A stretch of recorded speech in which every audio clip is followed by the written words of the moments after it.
Hi everyone, welcome to Film Obsessive. Today I have the director and the cast of Reeling here today. Thank you for coming on. So I'm just gonna start with my questions. This movie doesn't follow the usual path of healing and forgiveness circled around family. Why do you think the characters wound up where they were at the end of the picture? At the end of the picture. Yeah, like when I don't want to give anything away, but when there was that big fight happening near the end of the film. Yeah, I mean, yeah, I know. How do we do this without giving the story away, right? I feel like the intention there was very much to imitate real life conflict and situations where that resolution is not there. And I know that there was a choice during the writing of the film to have, sorry, I'm trying to do this without spoiling the plot. It's a bit of a challenge thing. Um, to um the whole film really imitates a half documentary and half cinematic style of capturing a real moment in time and a conflict between a family that feels authentic and realistic. And that was the tone and the approach that I took when writing that final scene and that the conflict, if you will, between the family at the end is I didn't want to follow, I guess, what you could say the happy Hollywood ending structure, but in some ways, our ending is still happy and hopeful for perhaps a darker reason, and audiences Hmm. will watch it. Right. Excellent. So, what made you come up with the script? Was this inspired from a true story of someone else's tale after a post-life altering accident? Yeah, so actually, the traumatic brain injury element of the film is actually used as a narrative device to tell the story of a family mystery and drama. So that element came a little bit later. I had initially set out to tell a strong family drama in Hawaii, where I was raised, and on my friend's property, where I've experienced incredibly thrilling, wonderful memories of a birthday luau, which I have attended for several years. In fact, I casted non-professional actors who have been and experienced the birthday luau and all the activities that the audience will view in the luau. And yeah, that was really like the initial genesis of the story. And then we thought, okay, wouldn't memory be a fascinating narrative device and a character not having the memory of a moment that changed his life forever and changed his family's life forever and obviously changed their dynamic. And so playing around with that led us to this concept of following the point of view of somebody with memory loss and having him within the course of 24 hours over his sister's birthday luau finally remember that moment of the missing memory when his life changed. Hmm. So this question is for Ryan. At first, it appears that Ryan's missing some marbles, but as the film progresses, we learn why he is the way he is. How did you go uh, how did you go about slowly peeling the layers away to reveal what happened to him? Yeah, it's a good question. I think a lot of it goes into just little nuances, and not diving too deep into um, a plot-heavy element, and more of just something that I tried to think of it as when you're trying to remember something and you just can't fully remember it. There's a time frame that happens where you're attempting to remember a thing, and like you said, you're peeling back layers. And I tried to tackle it in that way, where it wasn't just like one moment of realization, but rather like a series of moments of finally getting to a spot where there is the hint of a memory. Hmm. And for Hans Christopher, I have a question. John is neglectful to his brother without giving much away. Why do you think he was so cruel to him?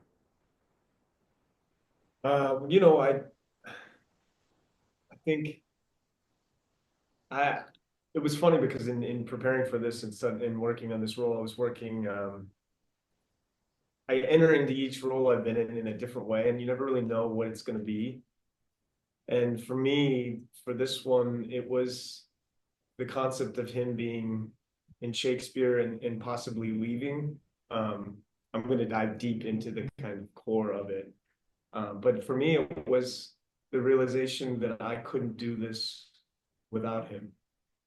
Yeah. Meaning, before the accident, I needed him, and then for me, the accident became a a chance that I would never be able to get that him back.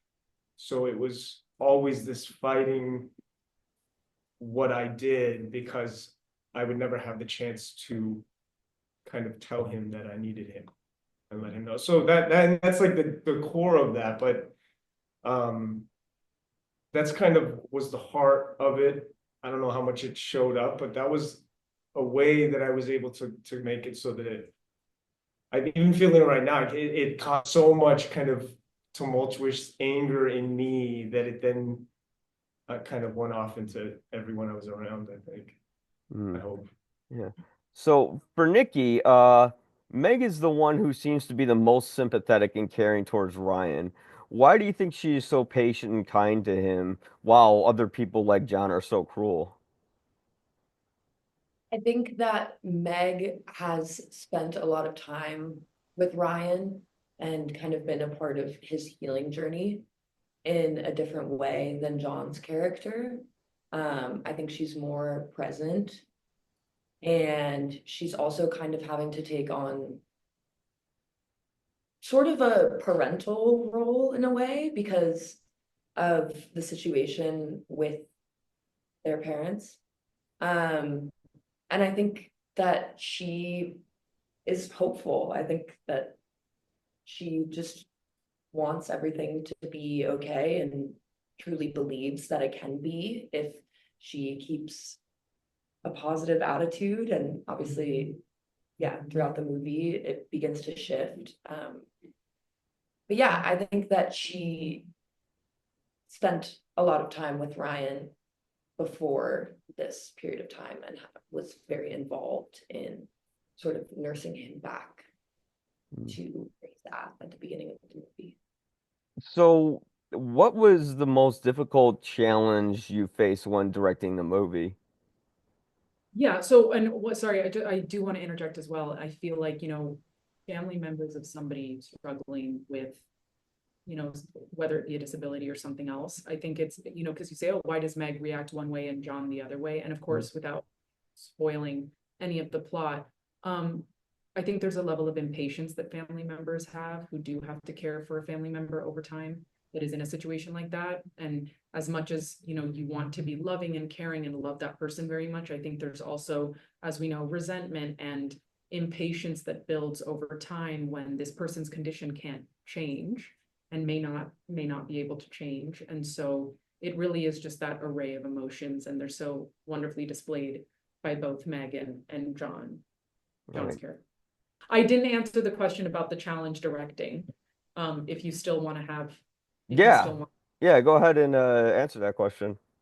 just I think like anyone directing their first feature, within a certain time frame is certainly gonna have challenges.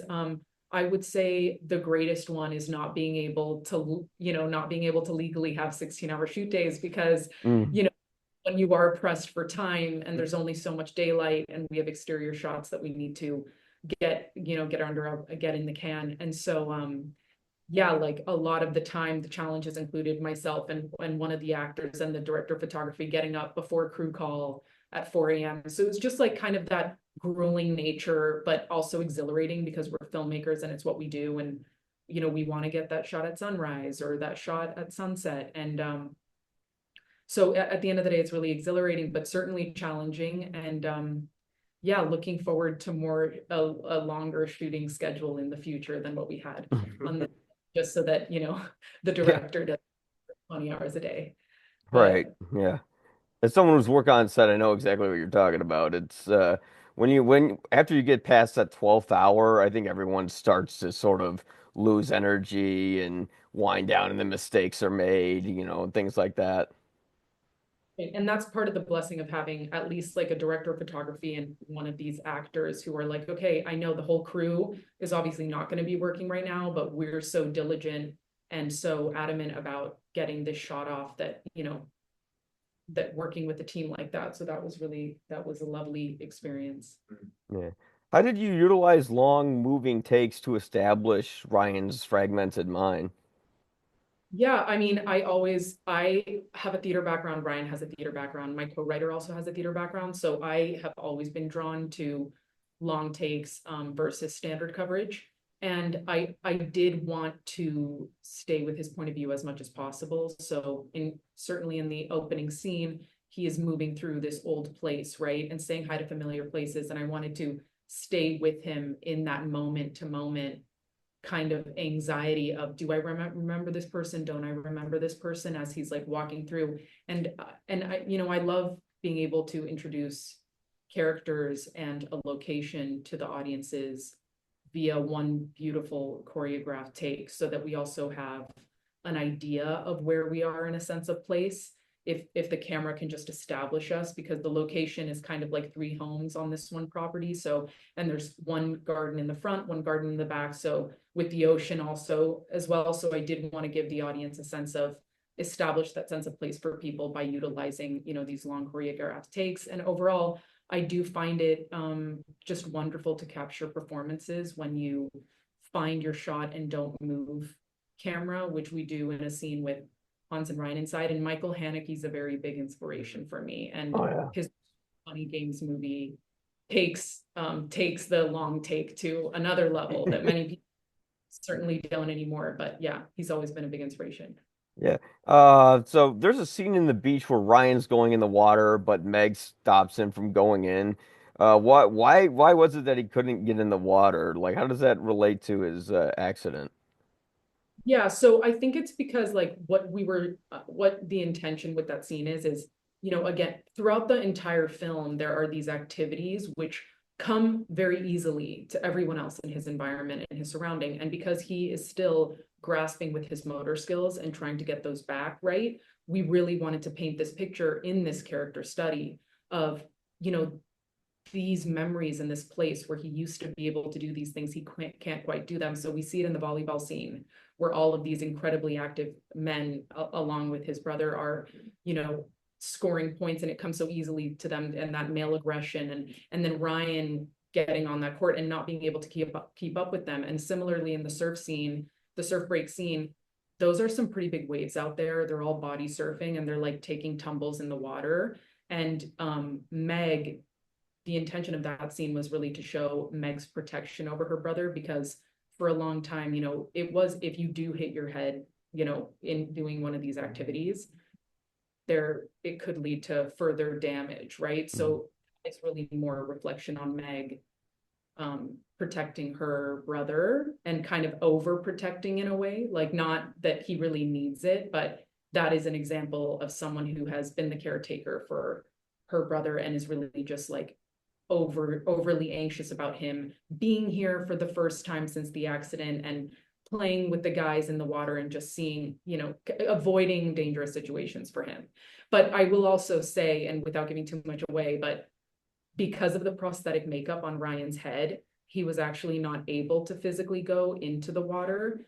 But we had originally scripted a scene, because or else when he would have gotten out of the water, the the prosthetic would have been removed. And the prosthetic, every time you move it on and off, it takes about an hour and a half to 2 hours. So you have to be very conscious of that when you're dealing with the shooting schedule.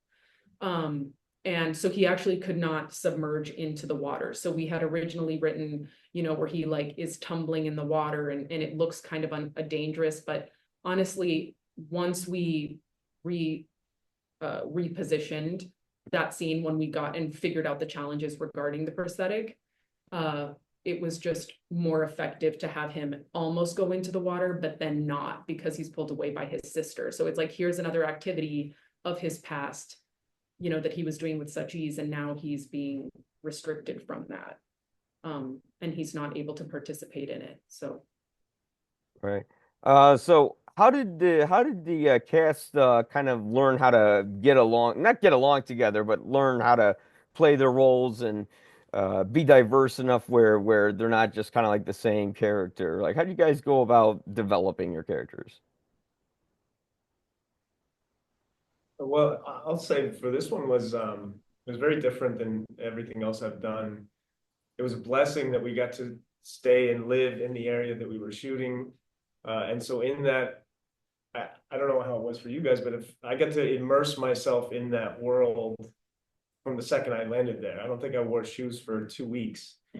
And then, you know, a lot of the actors that are there were real people that lived there, that they, you know, it was where they came and did, you know, things every year. And so I was able to just watch everyone and learn from them. You know, my role was to fit in and become one of them. So I just kind of studied what was going on around the estate and what everyone was doing and how the boys were acting, and it made it a very cool experience as far as kind of being put into that world and living in that world and in that space. Yeah, it's funny. I had a very different experience with the shoot. I lived in Hawaii for 10 years. I went to school out there. And so being able to come back and film in Hawaii was very nostalgic and very exciting. But the character that I was playing is in a different spot. So for me, watching these guys actually have fun offset, I held myself back a lot of the time and stayed in my room and didn't want to participate that much so I could embody that character a bit more. So it did feel a bit like that preparation was different for me, trying to stay away from these guys playing pickleball offset when we had downtime, and I'm just, you know, trying to stay away from it just so I could encapsulate that character better for myself. But that, I think that preparation was interesting, like the juxtaposition too.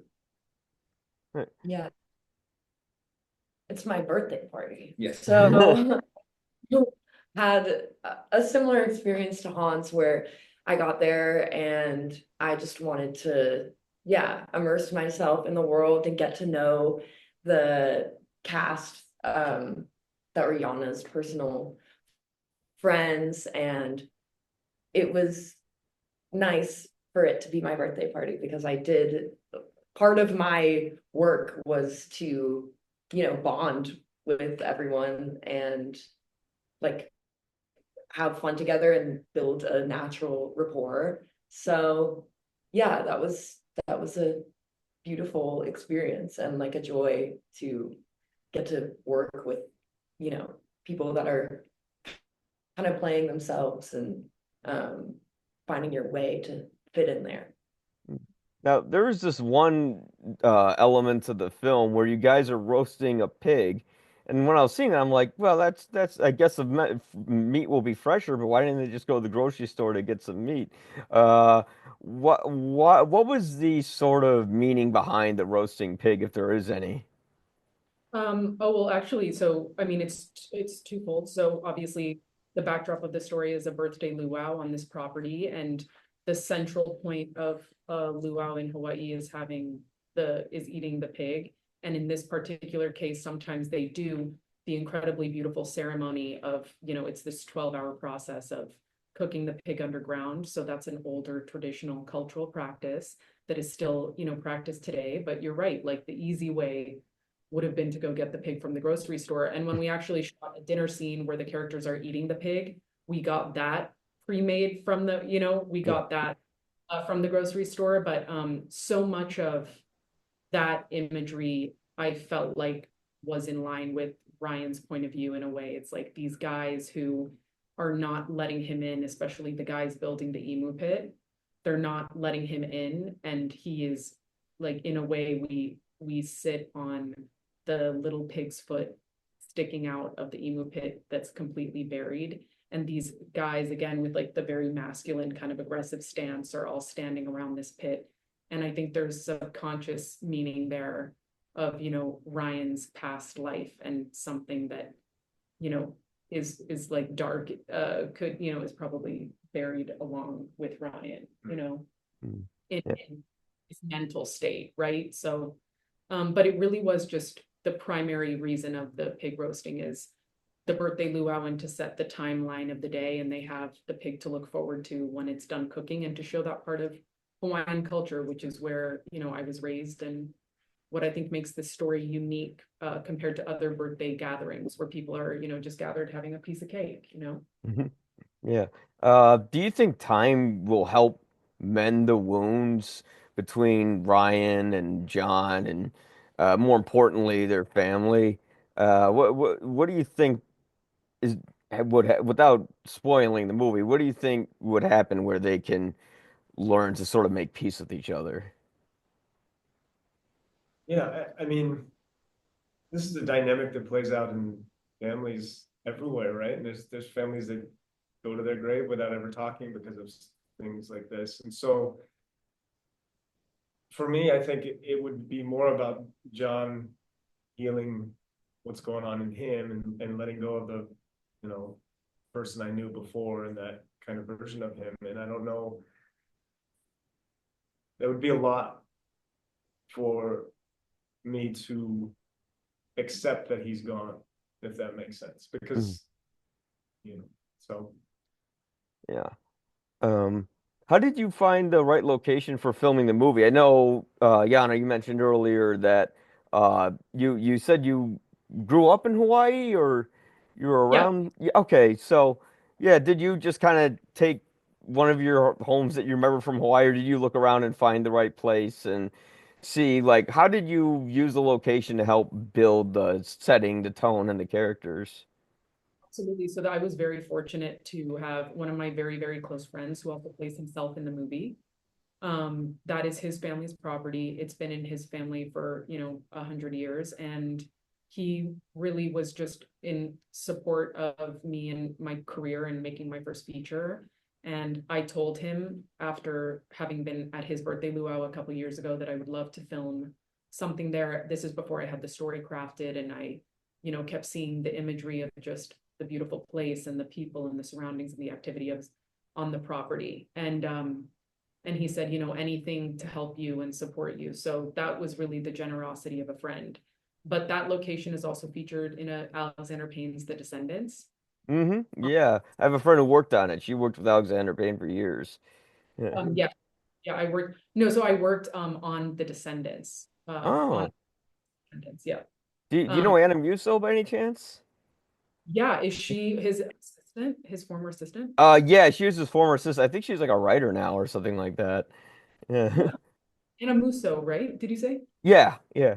Yeah, I think she was writing and directing something, right? I'm not very close with her and I don't know what she's doing these days, but I worked with Jane Stewart, who is the production designer on the film, who Mm. is lovely.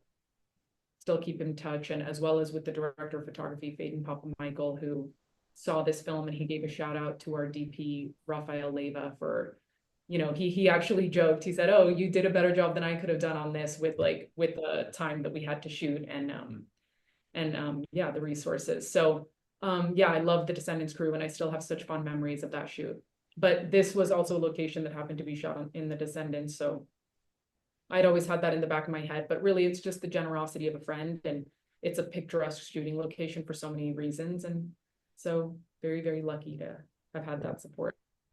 Now, do you think Ryan is a and do you think Ryan is a burden to his family, or is he too hard on himself? Because there's that scene where he's saying, "I'm a burden" and this and that. Like, do you think he had a point, is or is he just having trouble trying to heal emotionally more than physically? Um, I think that he believes that he's a burden. Mm, Um, I think that whether he is or not is a little subjective. Um, I think that anybody going through something like this, or anybody that's experiencing in a family some sort of disability or needs a little more help than usual, that can seem cumbersome to people that are dealing with it. And I think anybody that's dealt with a family member that's going through something like this or needs a little extra care can um, speak to that as well. Um, whether that's a burden or not is entirely subjective, in my opinion. So that becomes, I think, a central question in the film. Hmm. So that's left then to, I think, the audience to decide. All right.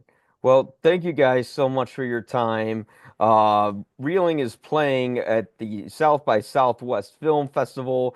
I think okay, so and yeah, when's it playing at the is it playing I think March 7th at 9:45? It's Yeah, playing we last or night, played, I should say. meeting tomorrow at 11 a.m. at the Violet Crown Theater. Okay, great. Well, this has been Mike Crawley from Film Obsessive. The movie is Reeling. It's something special to check out. It's not your usual film about family getting together and healing wounds. It's a little more complicated than that. So, guys, thank you for coming on, and yeah, check out the film if you're down there. Thank you Thank so you much. so This was much. so fun. Appreciate it.